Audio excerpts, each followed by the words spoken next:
I'm Julian Assange, Roger, I'll get you in constraint. editor of WikiLeaks. We've exposed the world's secrets, These documents belong to the United States government. been attacked by the powerful. The United States strongly condemns. Hey, quit asking questions. He broke the law. Illegally shoot the son of a... For 500 days now, I've been detained without charge. But that hasn't stopped us. Today, we're on a quest for revolutionary ideas that can change the world tomorrow. Bienvenidos a una edición especial de nuestro programa. Normalmente, estos diálogos se desarrollan desde el lugar donde estoy bajo arresto domiciliario. Pero hoy, por la cantidad de gente involucrada en el movimiento Ocupa, hemos decidido hacerlo aquí, en el viejo Deutsche Bank de Londres, que está controlado por amigos de Ocupa. Tenemos aquí a Marisa Holmes, de Ocupa Nueva York, Alexa O'Brien, de Ocupa Nueva York y del Día de la Ira de Estados Unidos, Aaron Peters, de Ocupa Londres, Naomi Colvin, de Ocupa Londres, y David Graeber, de Ocupa Nueva York. Me gustaría dividir este programa en dos partes. En la primera parte, quiero entender cómo llegó a existir el movimiento Ocupa, qué tipo de gente estaba involucrada, la base política para organizarlo, para llevar sus asuntos y difundirlo, y después ver a dónde se está dirigiendo. David, ¿de dónde crees que vino este movimiento que al final causó la ocupación de Zuccotti Park y después se extendió por el resto de Estados Unidos? Bueno, creo que hubo un tipo de movimiento global, el cual creo empezó en Túnez y que parece que se extendió por el Mediterráneo, Grecia, España. En realidad es el mismo movimiento que estremeció a Estados Unidos y mucha gente de Grecia y España que estuvo involucrada en los primeros días y hasta antes de la ocupación de Zuccotti Park forma parte de él. Por eso creo que hay un tipo de agitación global. Alexa, usted estuvo involucrada en el Día de la Ira de Estados Unidos en mayo de 2010. ¿Lo ve como el momento de una transición del espacio cibernético al espacio de encuentros? ¿O hay algún análogo anterior? Bueno, creo que sí, definitivamente. Es decir, si nos fijamos en la parte superior y en la multitud de activistas menores y actividades en los medios sociales, y la transformación en la organización de los medios, también desempeñó su papel el año pasado en Ocupa Wall Street. Es evidente que había una inspiración proveniente de la primavera árabe. De eso se habla muy rara vez. En 2008, Egipto se convierte en el país número 1 del Banco Mundial en cuanto a reformas y en el mundo en desarrollo. Y en términos de reformas liberales, Egipto era insuperable en África del Norte y en Oriente Próximo desde el punto de vista del Banco Mundial y el Fondo Monetario Internacional. El fenómeno más grande que está pasando aquí es que después de la Segunda Guerra Mundial, el Estado Nacional muchas veces se veía como un tipo de depósito de responsabilidad democrática. Desde finales de los años 70, esto estaba desapareciendo y en algunos lugares nunca ha existido, ¿sí? Pero ahora es un fenómeno global. Ahora reconocemos que los resultados de la política pública no están ocurriendo a nivel nacional y que los creadores de la política no son realmente aquellos que están en los parlamentos nacionales. Están en otro lado y aquellos que dictan la política no son los responsables de ninguna forma o no son los representantes democráticos. Y es un fenómeno global. Y eso pasa en la India, en la China, en Estados Unidos y en el Reino Unido. Nosotros no solo tenemos una crisis financiera global, tenemos una crisis política global porque nuestras instituciones ya no funcionan. Exacto. Y esto es uno de los puntos del movimiento global por la justicia. Estos recién creados mecanismos administrativos, mecanismos políticos globales planetarios. Como la OMC. Como la OMC, como el FMI. La gente, al menos en lugares como Estados Unidos, se suponía que ni siquiera sabía que existían, pero en realidad estaban gobernando el mundo. Quiero decir que es la primera burocracia planetaria realmente efectiva, creada en nombre de un cierto tipo de ideología de mercado libre que se supone que está en contra de la burocracia, pero en realidad es totalmente lo contrario. Por lo tanto, las revueltas siempre son de nombre de la democracia, porque es algo que obviamente hace falta. La crisis financiera simplemente lo trajo a casa, especialmente en cuanto a la deuda, donde quedó muy claro que las deudas de los grandes jugadores pueden ser completamente renegociadas a través y por medio de estos mecanismos globales, pero los tuyos no pueden, porque tus políticos están comprometidos con ellos y no contigo. Bueno, ahora quiero pasar directamente a un tipo de génesis práctico, pues ese tipo de temas amplios ocurren sobre un fondo. Pero si regresamos a esto, algunos de los elementos clave de Ocupa Nueva York en nuestra investigación son, por ejemplo, conseguimos el 99%, pero en realidad la expresión no era. somos el 99%. No era exactamente así. Y ahí apareció esta especie de prólogo de presentación de competencias que finalmente dio su resultado. Es un ejemplo perfecto de proceso colectivo. Creo que yo lancé algo así como, ¿por qué no hacemos algo del 99%? Y alguien más, creo que algunos españoles dijeron, nosotros somos el 99%. Y después, creo que Chris añadió en la página, somos. Así fue como diferentes personas contribuyeron con cada palabra, pero todo junto salió estupendamente. Naomi, ¿ha visto usted este tipo de proceso repetitivo? Algo se ha erigido y no nació como una explosión de inspiración en el cerebro de una sola persona. Parece que ha sido algo que en realidad involucraba todos esos procesos. Creo que tienes razón. Creo que hay diferentes flujos identificables que se unen en Ocupa. Y Ocupa es casi un momento galvanizador, cuando la gente está haciendo, en realidad, cosas bastante diferentes y entiende que ellos pueden cooperar y crear algo que es realmente extraordinario. Si nos fijamos especialmente en Ocupa Londres, claro, el desencadenante es el ejemplo de Ocupa Wall Street. La idea de que esta cosa extraordinaria pudo haber pasado al otro lado del Atlántico es un lado donde nunca esperarías que fuera posible, y por eso tienes que hacer algo en Londres. También tenemos el aporte de lo que pasó en cualquier otro lugar de Europa durante el último año. Lo que pasa en Londres es imposible sin el ejemplo de lo que pasa en España. Realmente es el momento en el que todo se junta. ¿Hasta qué punto prácticamente el movimiento de los indignados en España alimentó a Ocupa Nueva York en lo que se refiere a apoyo logístico o a cantidad de gente en la calle? Hubo muchos miembros de los indignados que en realidad estaban en Nueva York por una u otra razón, lo que culminó el 17 de septiembre cuando ellos vinieron a las tempranas asambleas generales. Y saben, nos dieron la base y el contexto para lo que estamos haciendo, entonces de ellos aprendimos muchísimo. Había hasta egipcios ahí. Recibimos correos electrónicos de Egipto diciendo, voy a Nueva York especialmente para esta acción particular. Entonces creo que en términos de proceso de aprendizaje iterativo puedo decir que al menos para mí, viendo lo que estaba pasando en Europa, como lo evalúas, esta información para las ocupaciones se tomó definitivamente de modo directo de aquel movimiento particular. Naomi, en Ocupa Londres había una placa en la calle con la inscripción Plaza de Tahrir, enfrente de la iglesia de San Pablo. Una de las placas más fotografiadas. No tengo ni idea de quién la puso, pero sí. Diría que, claro, había gente ahí que identificaba mucho lo que estaba haciendo con la inspiración de la primavera árabe. En términos de cantidad de gente en la calle, es el movimiento europeo el que ha aportado mucho más a Londres, simplemente porque es donde estamos. Estoy interesado en esto porque me interesa la cuestión particular de la filosofía de la técnica y el dominio de la técnica que independientemente de lo que intentemos y hagamos políticamente en una dirección u otra, tenemos que hacerlo de modo eficiente si queremos ganar. Y para hacerlo de forma eficiente tenemos que adoptar técnicas eficientes. Y entonces, cada uno, no importa lo que organice, empezará a adoptar técnicas eficientes. Al final son las técnicas las que ganan. David. Creo que una parte de estas técnicas no son solo los medios de comunicación sociales, pero ha habido una tradición, como mínimo desde los años 70, de crear nuevas formas de democracia directa, de consenso, de facilitación, de descentralización, de tomar decisiones. Es muy práctico. Hay una especie de síntesis a través de la cual eso se define a sí mismo en contra de la forma en la que actúas en los medios sociales. Entonces, por un lado, estás difundiendo información de ciertos tipos de medios de comunicación sociales, pero al mismo tiempo, estas nuevas formas de democracia están profundamente personalizadas. Y por el hecho de que lo tuviéramos que trazar, la gente sabía cómo facilitarlo e instituciones como Micrófono Popular, que se han desarrollado durante años, que están ahí para realizarlo, son absolutamente críticas. Esta cultura mitológica que visualmente era muy conocida entre los de Ocupa, el micrófono humano, mic check, es un poco como un teatro en la calle.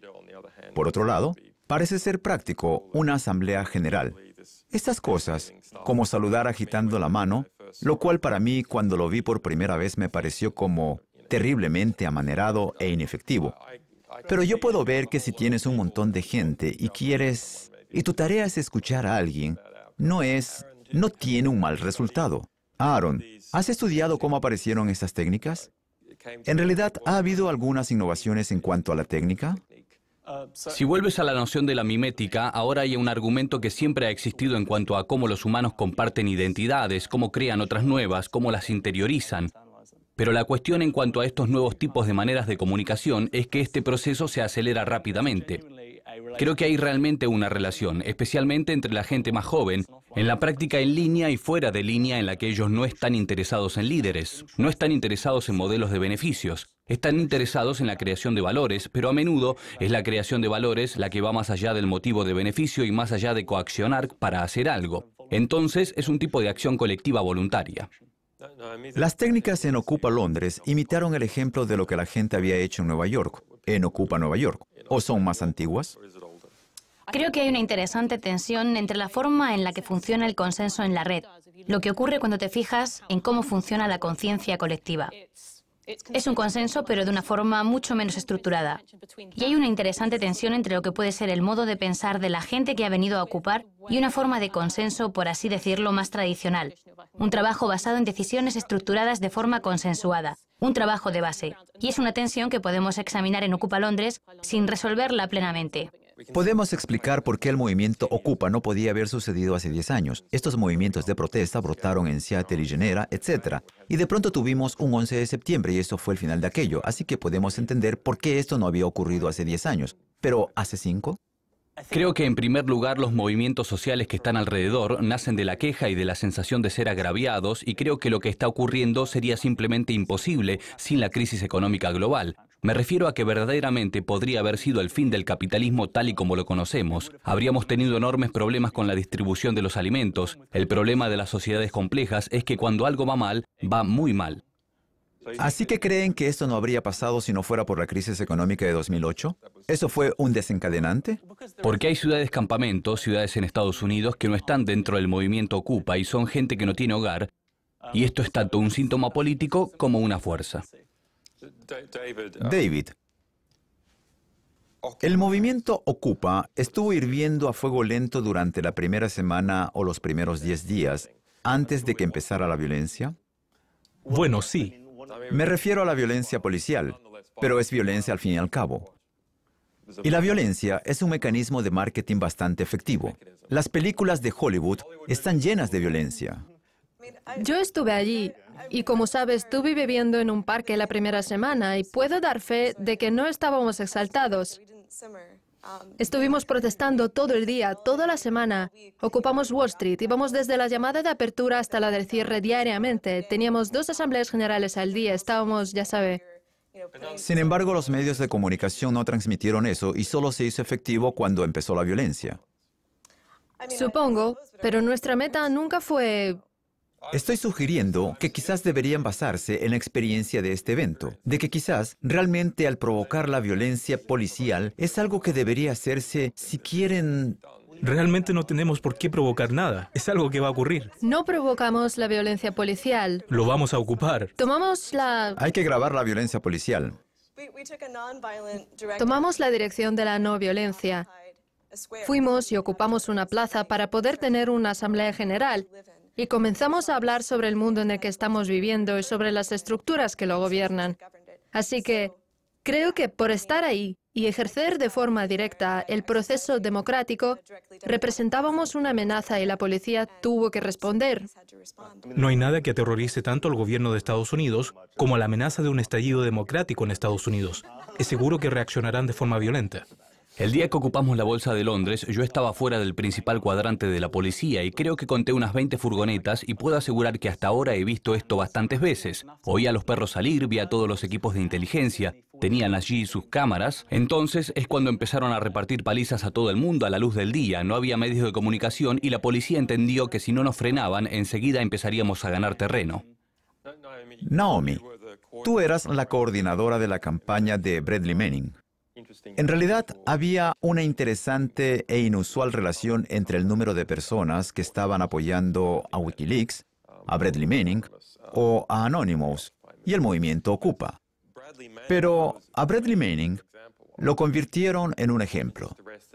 No fue simplemente arrestado y después todo siguió con calma.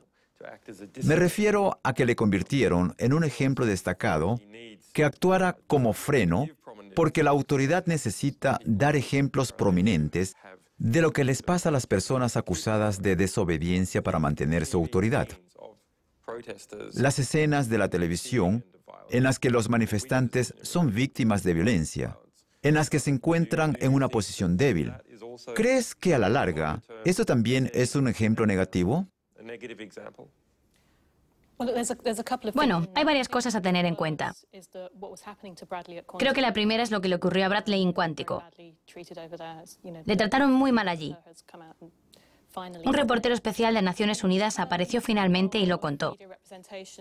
En términos de cobertura mediática del conflicto, creo que sin duda es la representación de lo que ocurrió los primeros días en Nueva York. Esas fueron las imágenes que dieron la vuelta al mundo. No eran de los medios de comunicación principales, provenían de los ciudadanos, eran de transmisión en directo. Y creo que realmente hay cierta importancia en la presencia de los medios y en el hecho de que algo ocurra a la vista de todo el planeta, de que el movimiento Ocupa se haya estado autodocumentando todo el tiempo. Es una gran fuerza inhibidora.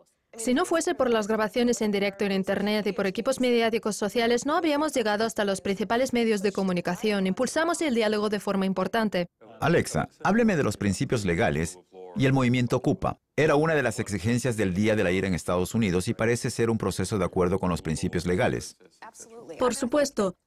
Creo que la base de cualquier tipo de, en el caso de Estados Unidos, una república democrática, o al menos es lo que dicen que es una república democrática, hay diversas instituciones. Está la plaza pública, existen los medios y existen las elecciones.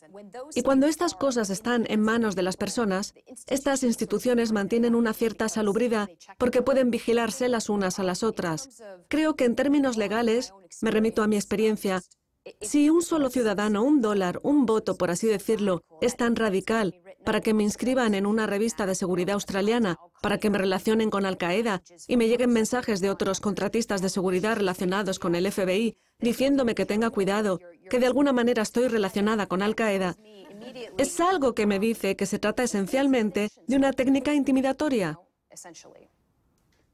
David, el movimiento Ocupa, con ese nombre vino al mundo como resultado de Ocupa en Nueva York, pero se expandió por todo Estados Unidos. ¿Puede describir un poco esa expansión de Ocupa por el Estados Unidos continental? Fue notablemente rápido. Estaba estupefacto. Estaba asombrado. Porque uno sueña con que estas cosas ocurran, pero realmente nunca crees que vayan a pasar. Diría que en 3 semanas teníamos unas 800 ocupaciones, y es cierto que algunas de ellas eran de una sola persona con una pancarta, pero muchas de ellas no eran. Muchas de ellas eran grandes acampadas de gente en sitios como Missoula, Ocupa Saskatchewan, en Canadá, de una efusión extraordinaria, lo que ocurrió muy rápido. Quiero comentar el tema de ocupar un espacio, es decir, ¿por qué es importante ocupar un espacio? ¿Por qué no quedarse en casa? Tienes tu agenda, tienes a tus amigos, tus redes sociales. ¿Por qué no coordinarlo desde detrás del escenario? ¿No es un poco pérdida de tiempo el poner tiendas de campaña y no poder hacer las cosas de forma más eficiente? Bueno, esto nos devuelve a la cuestión sobre por qué el movimiento en la red lleva a la acción fuera de ella. Creo que hay una necesidad natural humana de comunicarse cara a cara, y realmente es algo mucho más profundo. Creo que cuando trabajas en la red, uno es una especie de... Se trata de coordinar individuos autónomos para que hagan cosas, y uno tiene la sensación de ser parte de una comunidad de personas que sienten lo mismo, o que están preocupados por las mismas cosas, pero uno no está en un espacio en el que digamos que todo el mundo quiere estar, y en el que todo el mundo quiere hablar para recrear el tipo de sociedad que la gente desearía que existiera siempre. Creo que también es un experimento de ver cuánta presión puedes ejercer. Tu compromiso con el espacio, dentro del sentido de espacio cívico.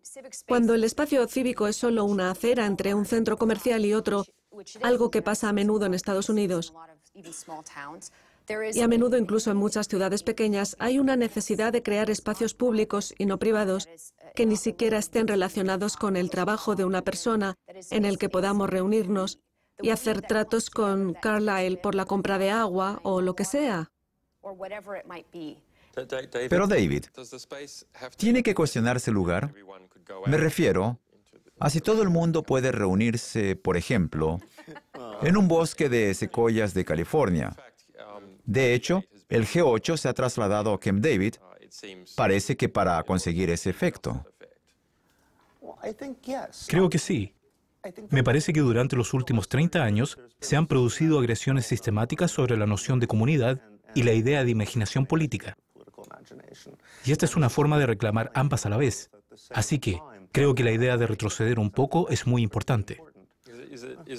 ¿Es una muestra de la soberanía literal sobre un área determinada? Controlamos de manera física, mediante nuestra decisión política, este espacio que no controlan ustedes. Absolutamente. Y es lo crítico de esta situación. Quiero decir que es una estrategia de doble poder. Estamos hablando de la fuerza. No estamos hablando de las legalidades. Ellos no están hablando de las legalidades y nosotros tampoco. Cualquiera de los dos puede desplegarlo como arma, pero lo que intentamos decir es que es nuestro espacio. Y lo es. Somos el público y es un espacio público. Vamos a ocuparlo y este sencillo acto desafiante es tremendamente creativo. Todo se deriva de esto y todo lo que hemos hecho se ha derivado de que iniciamos nuestro movimiento con el no aceptar el orden establecido y el deseo de crear uno nuevo. En la dominación de ese espacio físico, al crear tu propio mini-estado en Ocupa, que yo creo que es el término correcto cuando físicamente controlas un área de tierra, cuando tienes el monopolio de la fuerza coercitiva, empiezas a erigir ciertas estructuras sobre cómo tratar con cada cual y cómo coordinar con cada uno, y a elegir ciertas metodologías para tratar con la policía, para tratar con los oportunistas dentro del movimiento Ocupa, para tratar con locos, para tratar con la basura.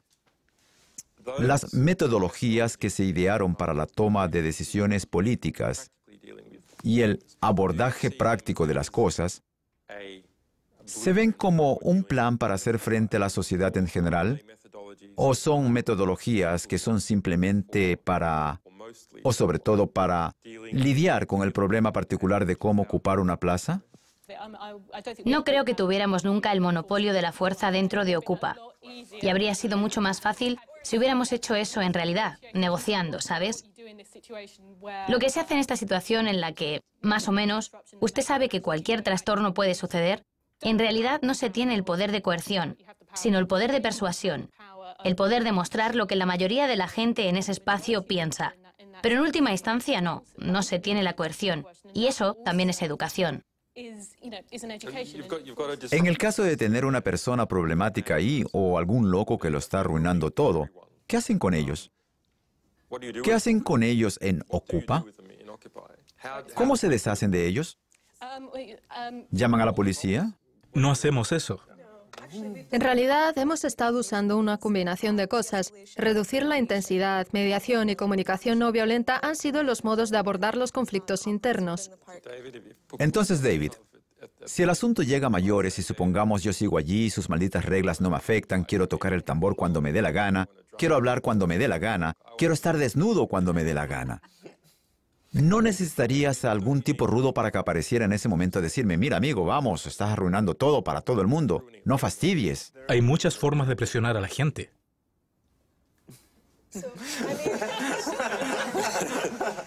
Por ejemplo...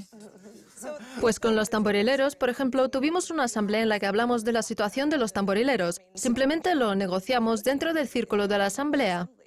¿Alexa? Hay ciertamente conflictos y tensiones que son naturales para los seres humanos, en los grupos dentro de Ocupa. No es que el espacio que Ocupa crea de repente sea como una utopía, porque no lo es. Aaron, al final, ¿no se necesita un mecanismo, un proceso de desplegar la fuerza cohesiva? Bueno, prácticamente es una cuestión que necesita una respuesta, por supuesto. Están muy incómodos con eso, es genial. No lo estoy. Esto es una especie de cuestión existencial. Tenían que pasar en psicoterapia 10 años. No soy muy partidario de eso personalmente. Bien, pasan en psicoterapia durante 10 años, pero mientras tanto tienes a alguien más en tu maldito campo causando problemas. Ha habido personas que han sido excluidas de los mítines y cosas así. Eso ha sucedido, pero en cierta forma estamos intentando hacer algunas cuestiones con delicadeza de las que tal vez no queremos hablar mucho, o que representan una subversión intencional. Hubo intentos del tipo de enviar a gente contra nosotros, no sé. En algún momento la policía trajo presos recién liberados y los llevó en autobuses al parque y les dijo, aquí hay comida gratis. No es solo que esta sociopatía aparezca naturalmente si usted tiene a la gente en un campamento. Hubo un intento muy directo de tratar de subvertirnos y nos dieron la posibilidad de elegir, o empezar a invadirnos o convertirnos en un modelo de bienestar social en el que nosotros nos ocupáramos de esas personas, que es otra cosa que comenzó a suceder. ¿Cómo Ocupa Londres impidió que los estafadores sociales patológicos, que tenían tanta labia, que eran buenos para decir una cosa a una persona y otra a otra, extendiendo rumores de manera tan indecente, subieran a lo alto? ¿O lo han hecho? Bueno, creo que... Bueno, si tiene una meta, es muy fácil de hacer. Pero si se trata de un movimiento horizontal, es realmente muy duro. Me refiero al daño a gran escala que un sociópata podría causar. Es lo que siempre digo sobre el anarquismo. Cuando la gente pregunta qué pasa con las personas que simplemente no se preocupan por nadie más y que son estúpidas y egoístas, y le contesto, pues sí, pero al menos no terminarán en los ejércitos, ocupando altos cargos.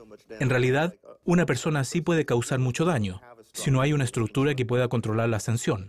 Estoy de acuerdo con la opinión de William F. Buckley. Una vez dijo que prefería que sus gobernadores fueran las primeras 300 personas de la guía de teléfonos, antes que las personas que estaban luchando por los escaños en el Congreso. Estoy de acuerdo con él. Probablemente le saldría mucho mejor el trabajo. Finalmente quisiera decir, da igual cómo nos gobernemos nosotros, pero tenemos que ser capaces de competir con los que buscarían gobernarnos de otra manera. Por supuesto. Por eso es tan importante tener un movimiento internacional y es lo que podemos ver. Quiero decir que se tiene la impresión de que el enemigo se está haciendo cada vez más globalizado y la única forma de desafiarlo es con movimientos globales. En este sentido, se hace cada vez más irrelevante si los estados compiten o no entre sí. Aaron. Tenemos la transformación más grande de la economía política global. Con toda esa deuda, los fondos fluyen al sur, al sudeste asiático.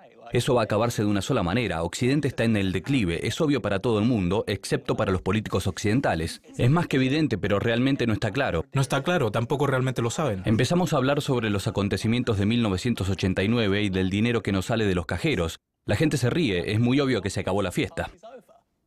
Tiene sentido solo si ese 1% de ricos intenta apoderarse de toda la riqueza, si es que queda algo de ella. Pero si se echa un vistazo a la historia, parece poco probable que acaben con ella.